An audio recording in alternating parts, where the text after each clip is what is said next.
What's good, bro? How you feeling? Man, it's cold out there. You staying warm? You already know. You already know. Shout out to Ak, the good store.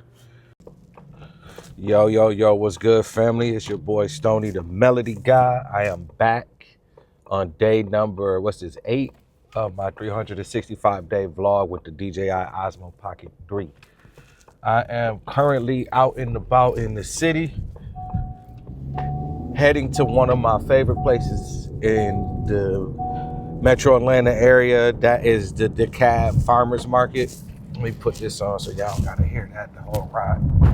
Oh, the potholes in Atlanta are the worst. But yeah, I'm heading to the DeKalb Farmers Market because we have 80 to 90% chance of snow. It's supposed to hit the Atlanta area Friday. I'm not sure if it's gonna happen over the night on Thursday. I don't know. I just want to be prepared because I typically never have groceries in the house because I have a Publix right up under me. So it's super convenient for me to just, when I'm ready to cook something or if I need anything, I go to Publix because a lot of times I don't eat all of the stuff that I get and it goes bad. But I'm not about to wake up on Friday and the whole city be shut down and I'm stuck in the house with no food, no water, no drinks, none of that.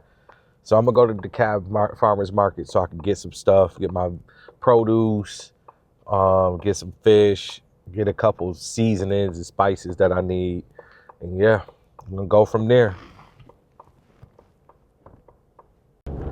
I definitely want to send my prayers to my people on the West Coast, in the Los Angeles area.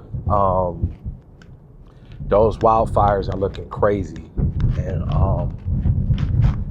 stop this. So I definitely want to send a prayer to everybody out in Los Angeles right now dealing with those wildfires. I pray that everybody's safe. I mean, you can get new houses, new cars, but you can't get your life back. So I just pray that everybody play it smart and evacuate. I don't know, it's weird. It's January and everything is just going crazy. It's about to freeze over in Atlanta. LA's on fire. That's the way to set the tone. But yeah, I'm sending my prayers to everybody, all my friends and family out there in California. Y'all stay safe. Stay safe. For sure, stay safe.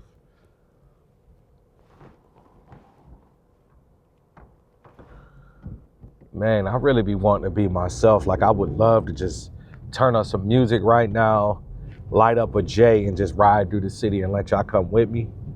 But I definitely want to be monetized, so I don't want to do nothing crazy to piss off YouTube.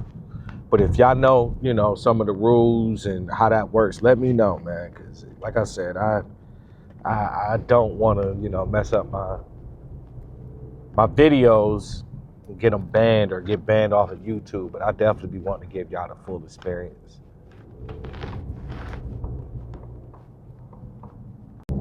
I'm gonna let y'all go ahead and listen, and then I'm gonna come back and discuss my thoughts on it.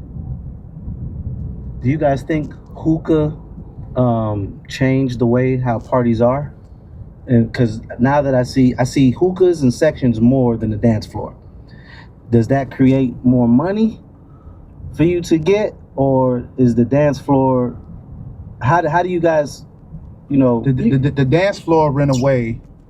So in Atlanta, and correct me if I'm wrong, the landscape of the music controls the nightlife. Correct. All right. So when you saw a dance floor in Atlanta clubs, they was making musics where you were dancing. Correct. Right.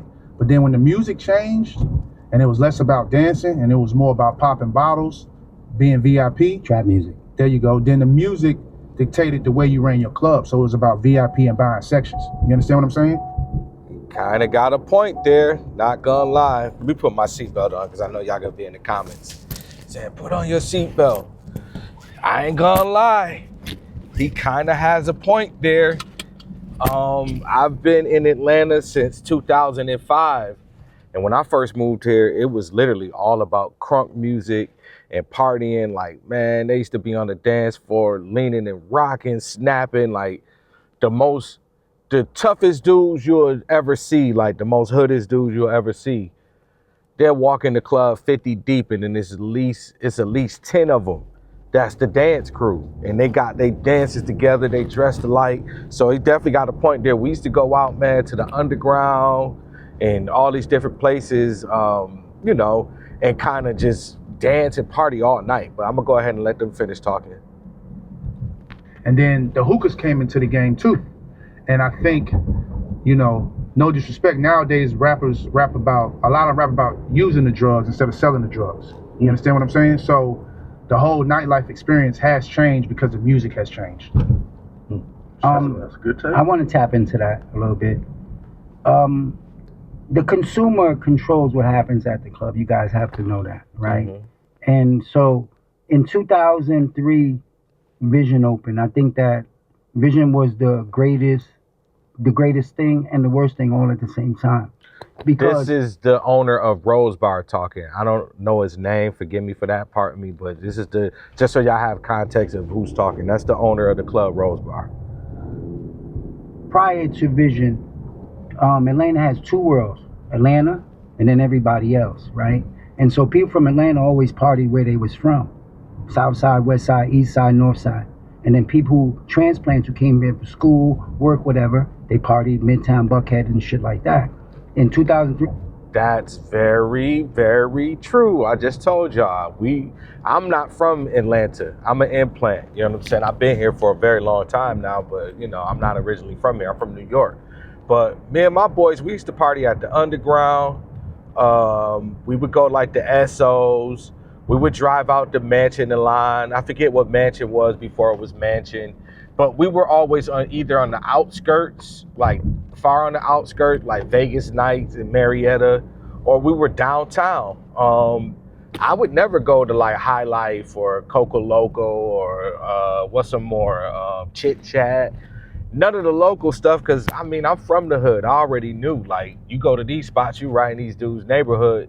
So like you get to fighting or anything pop off, they got the upper hand because everybody in the club know each other.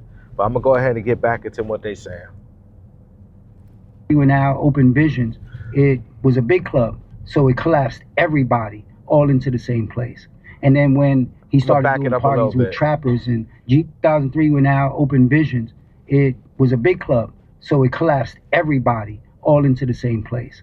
And then when he started doing parties with trappers and Jesus and all that, then it made people who were South Side, East Side, West Side, who wouldn't come into the city, gave them a reason to come into the city. So after a while, niggas didn't want to dance no more. They wanted VIP sections. Even the regular person that had a 9-to-5 job, that it really wasn't for them. They wanted to be a part of that. They wanted to be in the section and pop a bottle. No, Bishop, we had a dance floor. Actually, as a matter of fact, there was. But that was the one up there in the bottom. But Vision was also the place that had about 90 VIP sections in it. But and that created a reason for regular people who never bought VIP sections, because prior to Vision, there was Velvet Room. In the Velvet Room, there was big dance floor and VIP sections. Regular people didn't buy sections in there. Only VIP people bought sections. Football players, basketball players, hustlers. At Vision, 9 to 5 people bought sections.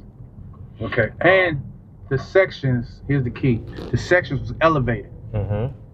So when you're on the dance floor, I look up to see who in VIP. Right. And when I'm in VIP, I look down to see who on the dance floor. Do you think that's condescending, or was that? No, that was done on purpose. Okay. If I'm gonna pay extra, I need to be seen. Bingo, that's the point right there, man. Everybody want to be seen.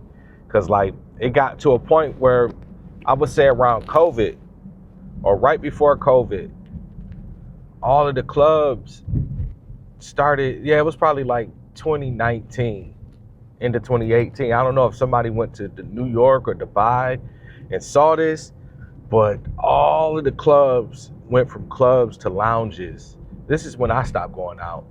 And it became a thing where the whole lounge was a VIP. All nothing but VIP sections, hookahs and bottle girls and all of that. And I never forget, one of my good friends and, compadres, in the music industry, he owned a couple spots actually. Him and Mr. Ruggs, my guy Side, shout out to Side. And we would go to the spots and we would get in for free and we would get the sections. But I would always just look around and be like, I don't know, man, this ain't really the vibe. This is kind of trash, because it's like you got this little small place with a bunch of egos. Like he just said, everybody wants to be the star. Everybody want to pop bottles and show that they got it. And if you're not in the section, you're standing at the bar. But at the bar, you're kind of in the waitress's way, because they're trying to move through with the hookahs and they moving you out, so you can't really be comfortable. And then you got 10 or 15 dudes stacked up inside of a small section, a little couch. It just got ridiculous, man. It really got ridiculous, and that's why I stopped going out. And you know, that's pretty much become the norm. I don't know if y'all like that or what the vibe is, but my biggest carry away that I got from that is they were blaming it on the music industry. They're saying like, yo, what the rappers rap about dictates the climate in the club. So like back when, you know, it was okay to dance and the songs was, my niggas don't dance, they just pull up the pants and do the rock away, lean back, snap your fingers, do your step. Like it was kind of telling everybody what to do. Now everybody is like, yo, I'm standing on couches, I'm popping bottles, Don Julio, you know what I'm saying? We smoking Za. And he made a good point when he was like, yo, back in the day, the rappers was rapping about selling the drugs, not taking them.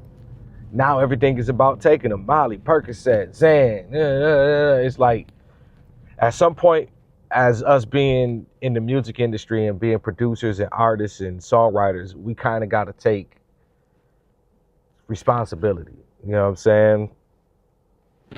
Life is about accountability. So we have to take accountability for that, because he's not lying. They're not lying, man. Like, I feel like we're kind of leading the generation that's coming up after us down the wrong path, because life isn't a consistent party. That's kind of a part of the reason why I'm doing this vlog, because I'm normally a private person, but I wanted to let y'all into my actual life, my day-to-day life, the boring stuff, the being a dad, you know what I'm saying, the conscious decisions I make, just going to church, all of that, just showing. I want to show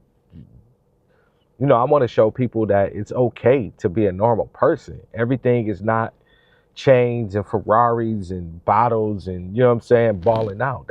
That's not 365 days out the year. I will be lying. Anybody that tell you that that's the case is a liar. That's not what it is. I've been with and been around some of the biggest, and they go through what they go through. You know what I mean? So I guess the biggest thing for me would be, as a musician, as a producer, we have to do something to kind of change that narrative. And, you know, kind of like I was talking about yesterday with the frequencies, and kind of just, if you're a solid person and you're at a certain space and place in your life, it'll come out in the music. You know what I mean? Okay. But nightlife. People keep saying, I know we're from Atlanta, we talk about Atlanta. You on the dance floor, I look up to see who in VIP. Right. And when I'm in VIP, I look down to see who on the dance floor. Do you think that's condescending, or was that? No, that was done on purpose. Okay. If I'm gonna pay extra, I need to be seen. And the people that see me gonna be below me. And again, you know why that is? Because everybody wants to be VIP. I keep telling you, when the opportunity came for a regular person to feel like he was special, they wanted to opt all the way in. The regular person doesn't come to the club. He don't have to have no money. He not coming till 1:30. The fuck you doing, nigga? You need to be there at 10. Yeah, hold on a minute. Regular open bar. Bruh, there's so much truth in everything that they just said. Like, literally, there's so much truth in that. Like, pride, ego. And I can say, I've been that person that I've sat in line at, what was the spot on the east side? Dang, how do I not remember that damn club? The big club on Covington Highway, Prime Time. I done sat in Prime Time line in my 20s, 21, 22, get in for free, We drinking and smoking in the parking lot, so we ain't got to spend a bunch of money when we get in there. But you know, it became a point in my life where it was like, nah, I can't go wait in the free line. I'm gonna spend my rent money to go through the VIP. So I get it. That happens everywhere. But yeah, I just wanted to touch on that a little bit because I think it's important as musicians and producers, and you know, just I feel like we control the pulse of the world. You know what I mean? Like, you can do, why did that lady just stand there? You can do a movie with no music. Well, you could do a song without a video, but every movie you ever seen, every piece of moving motion pictures has music in it. So like, sports, they play music on the sports games. You know what I mean? Like, music really runs the world. So I think it's kind of important to hear that from the DJ and the club owner's perspective on why nightlife is the way it is. And I think it's deeper than just nightlife. I think it's just the overall tempo of the world right now. And like they said, it's definitely because, you know, the climate of the music, the pulse of the music, the temperature. It's really been a lot of drug music, man. A lot of junkie music, which ain't a bad thing. I ain't knocking nobody. I made my living off of junkie music. But like, I'm gonna call a spade, man. This is not uplifting anybody. It's not challenging anyone to be greater. That's why I miss Nip. You know what I mean? Like, Nip was that. You know what I mean? Nip, he was encouraging people, partying too. You know what I mean? But still was always constant motivation. You know what I mean? And I feel like we need that back as a society, especially in the African American and brown communities. So I'm gonna have to be quick. I don't think they allow you to record in here. So we don't allow recording in here. So okay. Okay, cool. That's the best thing about having a Pocket 3. If I would have known that they don't let you record, I wouldn't have had it rigged up on the cart. But it's a Pocket 3. I'm still walking through here. How you mean? But yeah, it's just like a big farmer's market. Got everything. I don't know, what is it, like a sweatshop or something? Let me know in the comments why they were so pissed about me recording. But I ain't gonna go too crazy. I'm gonna get a little sneak peek at each place. Let me go ahead and shop though. It's like Fort Knox in here.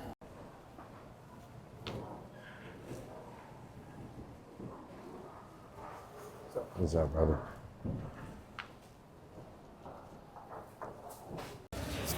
Man, they loaded. They got everything. All the Asian sauces.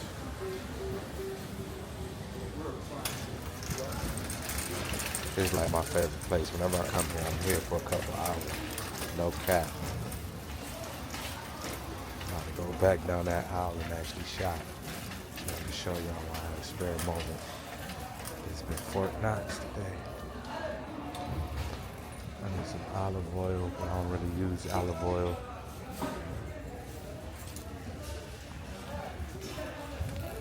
Yeah, just want y'all to see a little bit.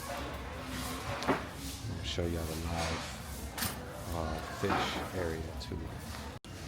All the Caribbean buys, the Scotch bonnets, jerk paste. It's the real good deal. The price is not crazy either.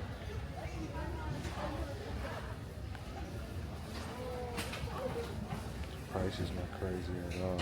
Hot curry, Scotch bonnet. Yeah, man. I've been coming here for years though. Got the sriracha, the real sriracha. Ooh. This the real koi. Real sriracha. Good stuff. Where else you gonna find this at in Atlanta? You would literally have to go to a cultural market for each one of these type of places to find this here in Atlanta. Look at who I ran into. Hey, Jim. Hey, hey. Let me get off this thing. Which do you think he brought? Some of these dried out Okay. peppers So over here. Yep. I don't know exactly which ones, but this is definitely what he be talking about. For the chili. I guess I don't know. Mm-hmm. I don't know what he sent me out here. I'm like, we eat totally different, Javon. You know, he's like, okay, Jim. What's up, Jimbo? Crazy, man. Got the fresh fish. Then take it and gut it and clean it whatever way you wanted to do it. Brother, I still, because of this lightweight and conspicuous design of this OSMO Pocket 3, I was still able to get off with the vlog, baby. I just had to minimalize it and unrig it, which I should have did to begin with. I don't know why I was trying to do a POV shot, but you know. I'm like, as many times I've been here, I always film with my iPhone, but that's not having it tied on to the shopping cart. All right, man, it's cold. I gotta get these groceries in the trunk. I will see y'all in a little bit. Yo, I ain't gonna front. I will be highly surprised if it does not snow. It is cold, cold. Like, I literally just walked from the inside of the farmer's market to my whip and put the groceries in the car. And it damn near felt like I was about, if I would have stayed out there in that condition for maybe a minute and a half, 2 minutes longer, I might have had frostbite. Like, literally. It just took like 4 minutes for my hands to warm back up. Figure I'd give y'all one of my favorite views of the city. If you're not hit to the belt line, get hit. It normally be packed out here. There's a few people down there still walking. Yeah, this is one of my favorite. Yeah, this is for sure one of my favorite views of the city. Just so peaceful.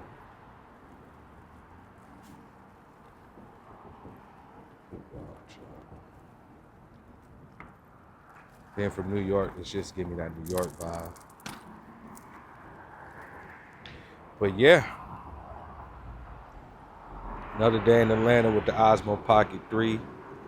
Out getting prepared just in case we shut down for winter. Don't look like it. You got people running and jogging. I don't know about the winter storm, but can't be too sure. All right, well, it's super cold. I'm out of here. Catch you on the flip side.